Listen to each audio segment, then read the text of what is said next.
Welcome to the Cornell Cooperative Extension Dairy Herd Health Troubleshooting Podcast, a podcast series focused on how to go about looking into health issues on a dairy.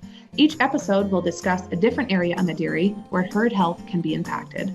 This series has less to do with providing answers to problems. We'll be talking about how to be more successful in your investigations.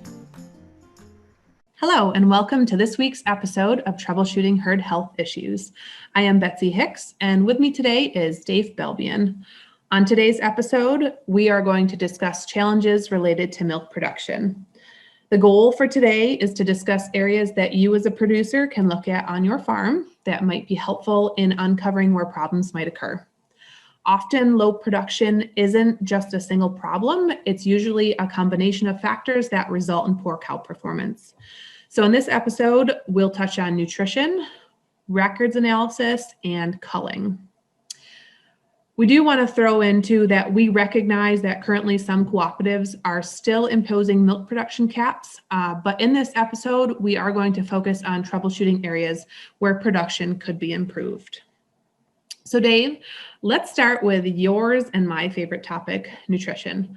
What is the first thing you look at when somebody says they think milk production isn't where it should be?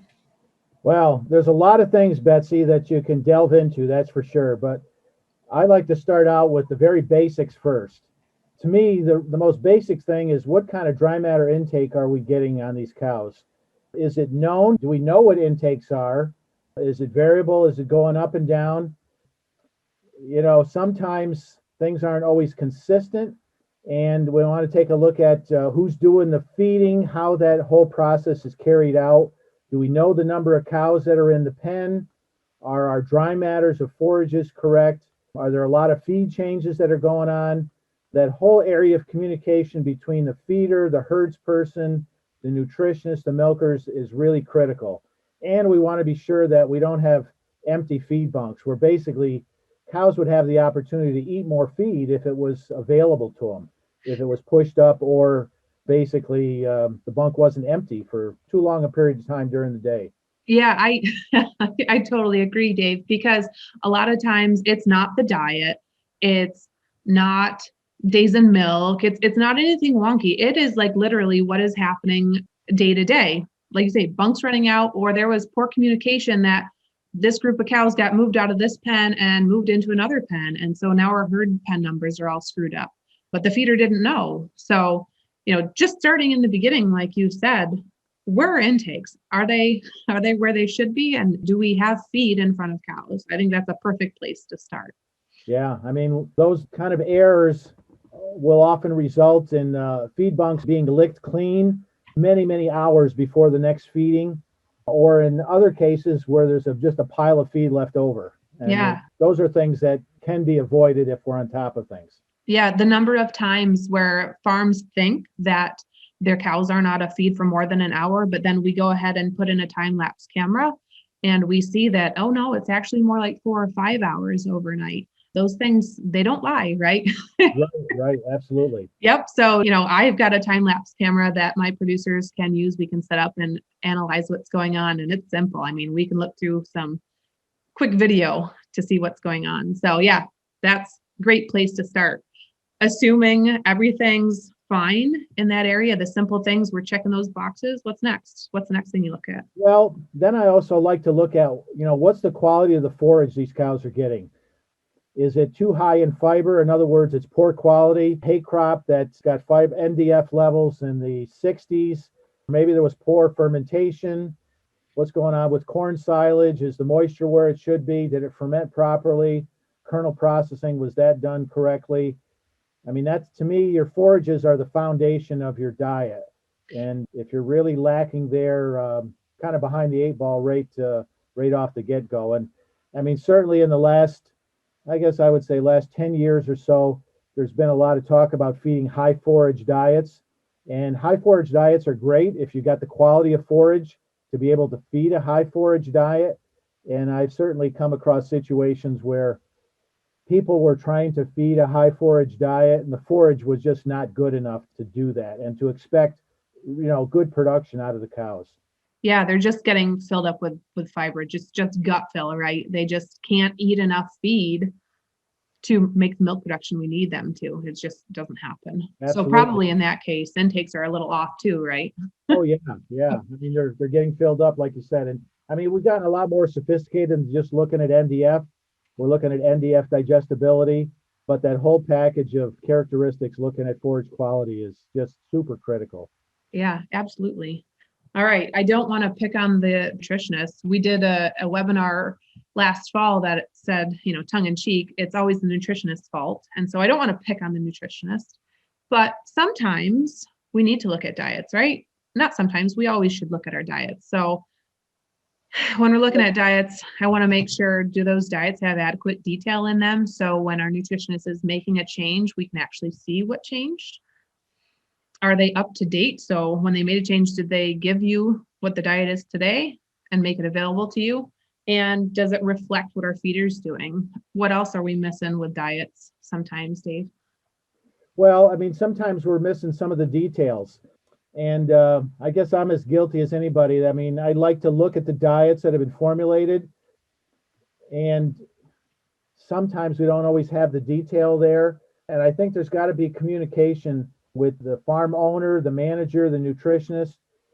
I'm kind of jumping ahead maybe here, but we need to think about, especially now, and I know this podcast is going to be available for a while, but we've seen a real run up in the price of soybean meal and corn meal, and so our grain costs are going up, and we need to think about what are our goals? Are we trying to feed for a high net return, or are we trying to feed the cows cheaply?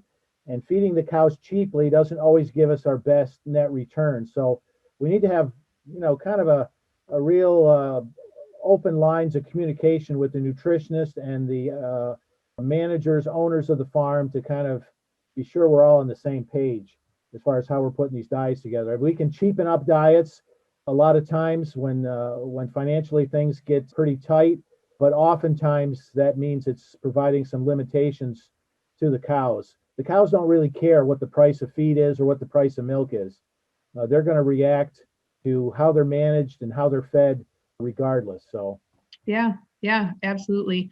The other thing, now might be a good time if you're getting some pressure on the milk production side and or price of feed going up. Now's a great time to look at what additives are in the diet and just do a diet check. See what's in there. Why is it in there? Maybe you were having some issues with corn silage heating early on, but now we're into new crop corn silage and we don't need the thing in there that you put in at that time.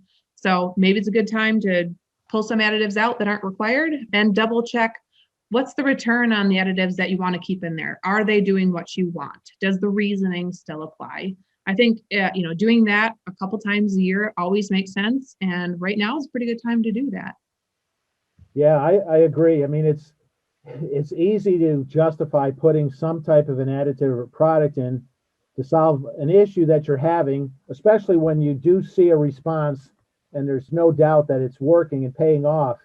But a lot of times we're a little reluctant to pull some of those out, and they may not always be needed in the long term. Right. So I think with this section, we can focus on nutrition of three main things. What are the cows doing? What is our forage? What does it look like? And is it doing what we need it to? And then the management, the first thing we talked about. Our employees, our feeder and herdsmen, is everybody performing the way that they should? So we have those three things in line. If one of them are out of line, we're going to have poor performance. Usually it's one or two or all three of those things, right? So yes, absolutely. Sometimes. Any last comments with nutrition you want to add in, Dave? Well, I mean, and I guess some of this gets into records as well. It's nice to have information on components. Are we seeing inversions of components? In other words, butterfat that's lower than milk protein. We're seeing some acidosis. What's going on with some of these other types of factors that are nutritionally related, that could be nutrition, or they could be some of the management factors that we talked about as far as feed availability, all those types of things, bunk space, overcrowding, etc. So right. All right, so let's dive into this records analysis portion. So my pet peeve with with records and like picking on first lactation cows is that we want them to perform, right? We want them to perform to 85% of mature cows. But when we get these first calf heifers in and they're super small and way too light, they physically can't. They're still growing. So my pet peeve in this section is not keeping records on weights of mature cows or weights of heifers at breeding and at freshening. So records analysis, you can't analyze how much they weigh if you don't have weights. Right, exactly. So that's just, that's my pet peeve. But how about Dave? What are you looking at when you first look at records for poor performance? Well, one of the first things I look at is where are we at from a standpoint of average days in milk for the herd? Is our reproduction actually causing poor performance? In other words, are we so far out in days in milk that we can't expect really high levels of milk production? I always like people to kind of think about some real simple numbers. And for most herds, this is pretty consistently true within reason. If you take a herd and they're at 200 days in milk and you're able to lower those average days in milk to 160, that's pretty hard to do. It takes a lot of effort, there's no doubt about it. Yeah. But a 40-day difference in days in milk on most herds is going to mean about 10 pounds more or less milk, depending on which direction you're going, just related to how good we are in our repro program. So that's one area I like to kind of take a quick look at to see where we're at. Right. And how it changes over a year, because some herds, they might be seasonal. And so we're going to see, maybe they'll be closer to 200, but then maybe different times of the year, they'll be down to 140. I mean, recognizing that within a herd, okay, maybe that's a predetermined thought process for the herd that they're going to capture grazing. But if that's not what you're trying to do, you should try to focus on having a nice, even 160, 170 days in milk for the herd. The thing that I like to look at is first test milk. And so that first test milk, we can right off the bat see, are we experiencing any transition or metabolic problems? So if our first test milk isn't where we want, but we're not seeing any transition or metabolic problems, probably there's something underlying that we're just not finding out. And so things related to this could be the energy in the diet, the length of time in a fresh pen, whether we move them out of that pen too early or too late. The timing is really critical, and it can be very herd dependent of what that right time is. Some herds, it might be 21 days, but some herds, it might actually be like 14 days they should move out of that fresh pen. So I like to look at that first test milk because it really tells us, how do they do through the dry period and what's that performance in that fresh pen. Yeah, it's your first indication of whether things are going right or wrong. Yeah, for sure. How about peaks, Dave? Do you look at peaks? Oh, yeah. And, peaks give you kind of a good indication of what that lactation is going to be like. So, every pound of additional milk at peak is going to be worth about 225 pounds of milk for the lactation. So if we can drive a peak up by 5 pounds, that's over 1,000 pounds of milk for the lactations. So that's pretty important. First test milk and peak milk are really important. Another thing I like to look at, again, some of these things are kind of quick and dirty. And the one I'm going to throw out here now is actually probably a little bit more applicable to some larger herds where we have pretty big numbers. But I like to take a look at what are our first calf heifers doing, second lactation animals, and then third and greater. We need enough numbers so that the average days in milk is pretty close between each of these groups to make this comparison. But basically, we should expect that our second lactation animals are going to be about, say, 10 pounds less than our third and greater, and our first lactation cows will be about 10 pounds less than our second. So about a 10-pound increment going from our first to the second and then second to third. If our first lactations are like 15 or 20 pounds off, it tells us like, well, what's going on with these heifers? Are they being commingled? Is that what's doing it? Are we doing a poor job raising them? What's happening there? So that can help as well from a standpoint of trying to sort things out. Yeah, and I like to look at it on the mature side too. If our mature cows are third plus lactation girls, if they're not performing, why? Did they have a rough dry period and fresh period? What's their lameness status? Are they just, the wheels are coming off and they're just struggling to get around? What's going on with those girls? By breaking out those lactations, absolutely, you can learn a lot or learn where to look further to find more information. So culling, most farms are culling at least 30%. How do you pick which cows are going to go that week, that month? So a lot of different things you can take a look at. Look at test day information, cow by cow. Oftentimes we're looking at milk quality. We're looking at mastitis incidents. We're looking at repro. We're looking at feet, all those types of things. I mean, you mentioned the third and greater lactation cows maybe not performing. Certainly the possibility exists that maybe we're trying to grow the herd and we're holding on to some of these older cows as one of our strategies to grow the herd that should have gone down the road. Those are some potential areas to look at as well. Yeah. And conversely, we talked about days in milk being a way to be more productive, right? Keeping our days in milk low. But on the other side of it too, more older cows in the herd that are healthy and productive, that makes it easier to make milk too, because just by pure design, those cows are done growing. Everything they do, they're putting into making milk, not just growing. So if we have healthy and productive mature cows, it's going to be nice to make milk. So I don't necessarily want to cull an old cow just because she's old. She's made her place in the herd if she is healthy and productive. The other thing too is that if over 50% of our herd is first calf heifers, for whatever the reason may be, that's going to make it a little bit more difficult to get our average milk production per cow per day up there when we have all these young animals that are still putting a lot of nutrients into growth. Yeah, absolutely. Yeah. So the thing that I try to walk my producers through is, okay, what are our strike list? Okay, is it 2 strikes? Is it 3 strikes? And what are those strikes? Is it the lameness event? Is it she's just miserable to work with and now she's lame? Is she always calving with ketosis and she's struggled to get through? So what are your strike lists? What's your criteria for culling? And match the cows up to that cull list. A lot of times it can be a very emotional discussion, especially with husband and wife pairs. And sometimes it's not just the wife that doesn't want to let a cow go. Sometimes it's the husband, right? But putting those cows on that criteria of that strike list, it helps take the emotion out, in my opinion. You're absolutely right. It shouldn't be emotional. This is a business.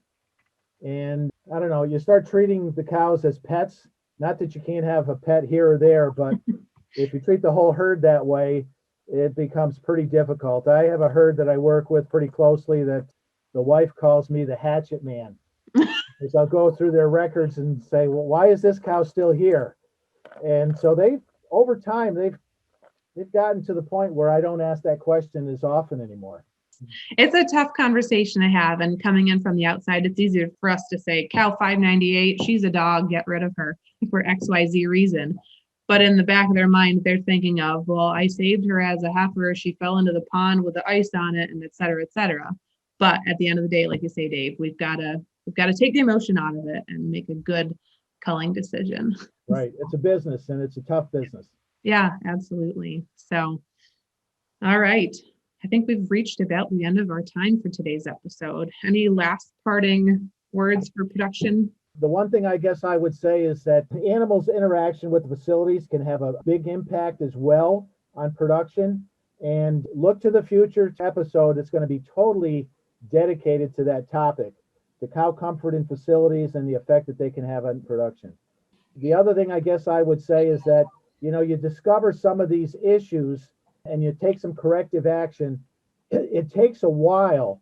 I mean, if you have poor starts or poor peaks, it doesn't take too long if you've taken some corrective action to see those results. But from a standpoint of what that means on a herd-wide basis, you got to kind of cycle the whole herd through a lactation to see the real results of that. So you need to be patient a lot of times because the outcome doesn't happen like flipping a switch. It takes a while. Yeah, the other thing that I think needs to happen too is when you make a change, record the date that you made the change and exactly what the change was. Because we often trust our memories far more than we should. That's true. Yeah. So I want to know what day you changed, whatever you did, and what the change was. And I always caution producers to only make one change at once. Multiple changes can confound the results. We don't know what was the positive change or what was the negative change. So one change at a time and record what it was and what the change was. So and be patient, like you said. Yes. All right. We thank you for joining us this week. Thank you. Thanks for listening to this herd health troubleshooting episode. You can find more episodes like this one on the CCE Dairy Educator channel on SoundCloud or on the ProDairy website, along with many other resources.